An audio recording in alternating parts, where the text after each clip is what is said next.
Good morning, students. Today we are going to see the difference between GDP at current price and GDP at constant price. ठीक है, तीन difference तो मैं आपको बस नाम से ही बता सकती हूँ. GDP at constant प्राइस यानी हम इसमें कौन सी प्राइस लेंगे, बेस ईयर की प्राइस लेंगे. ठीक है, और GDP एट करेंट प्राइसेस यानी कि इसमें हम कौन सी प्राइस लेंगे, करंट ईयर की प्राइस लेंगे. ठीक है, और GDP एट करेंट प्राइस को हम और क्या बोलते हैं, नॉमिनल GDP बोलते हैं. ठीक है, and GDP at constant price को हम क्या बोलते हैं, रियल GDP बोलते हैं. ठीक है, रियल GDP बोलते हैं.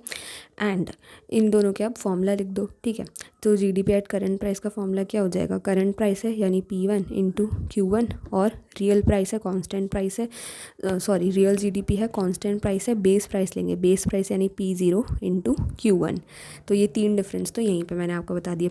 आप चाहो तो इसको फॉर्मूले को और एलैबोरेट करके लिख सकते हो कि मतलब price of current year into quantity and यहाँ पे price of base year into quantity. ठीक है, तो ये आपके तीन डिफरेंस तो यहीं पे हो गए.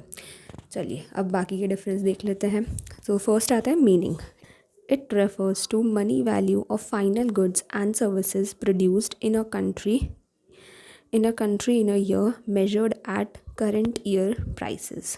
ठीक है, यहाँ पे कौन सी प्राइस लेंगे हम, करंट प्राइस, एंड यहाँ पे कौन सी प्राइस लेंगे, बेस प्राइस. ठीक है, it refers to the money value यानी कि आपको पूरी डेफिनेशन वही नेशनल इनकम वाली ही लिखनी है. ठीक है, क्या क्या चीज़ें आएंगी इसमें, तीन चीज़ें आएंगी. सबसे पहला फाइनल गुड्स की वैल्यू. ठीक है, एंड दूसरा प्रोड्यूस्ड इन अ कंट्री एक ईयर में. ठीक है, ये तीन चीज़ें आएंगी, इन सब की मनी वैल्यू आपको लेनी है. यहाँ भी सेम वही है, it refers to the money value of final goods and services produced in a country in a year measured at the price of base year. ठीक है, बेस ईयर की प्राइस लेनी है, यहाँ पे करंट ईयर की प्राइस लेनी है. सेकंड देखते हैं. सेकंड डिफरेंस आ जाएगा इंडेक्स ऑफ इकोनॉमिक ग्रोथ.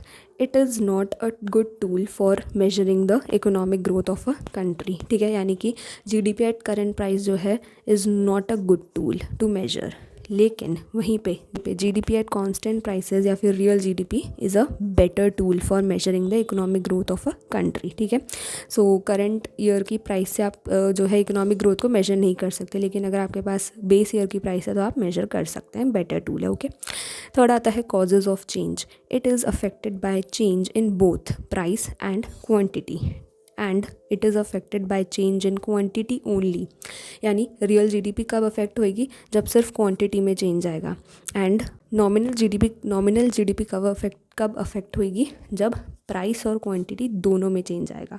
ठीक है, यहाँ पे दोनों में चेंज आना ज़रूरी है और यहाँ पे सिर्फ क्वांटिटी में चेंज आएगा. ओके, फोर्थ आता है comparison.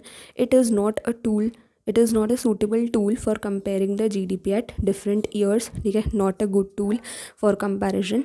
It is generally use for comparing the GDP of different years. ठीक है, तभी तो हम इसमें बेस ईयर की प्राइस लेंगे यानी कि P0 लेंगे, ताकि हम बाकी जो करंट ईयर की प्राइसेस हैं उन सबको मेजर कर सके बेस ईयर की प्राइस से.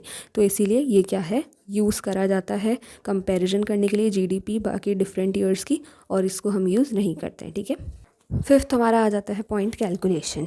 Current price P1 into current quantity Q1. ठीक है, ये किसका फॉर्मूला हो गया, नॉमिनल GDP का. रियल GDP में हम क्या करेंगे, base year price P0 into current quantity Q1. ठीक है, ये आपको पता ही है.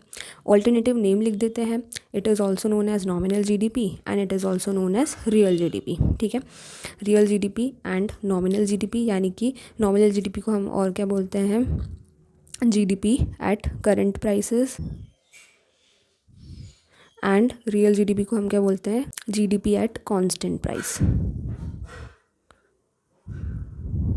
ठीक है, तो ये हो गया हमारे सारे डिफरेंस. यहाँ पे क्या था, P1 और यहाँ पे था P0, बस यही डिफरेंस था. ओके, ये हमारे हो गए नॉमिनल GDP और रियल GDP में 6 डिफरेंसेस. मिलते हैं नेक्स्ट वीडियो में. Till then thank you.